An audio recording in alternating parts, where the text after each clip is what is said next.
Son of Maverick, with my complicated mind, is trying to figure out this situation with American gymnastics star Simone Biles.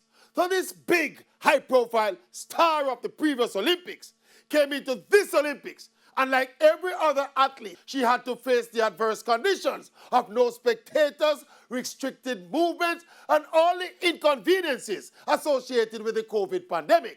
And instructively, after a below-par performance in her individual event, the biggest star of the games started both pressure, and she lost her confidence and proceeded to pull out of the team events. Simone Biles, she quit.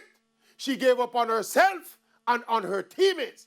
And of course, then came the use of the now go-to phrase, mental health issues. But question, is it even remotely possible that some of these athletes are actually devaluing the seriousness of mental health by using it as an excuse or an escape from the uncomfortable challenges of having to perform under immense pressure?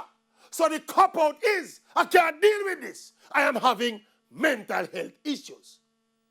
Think about it. Think about it.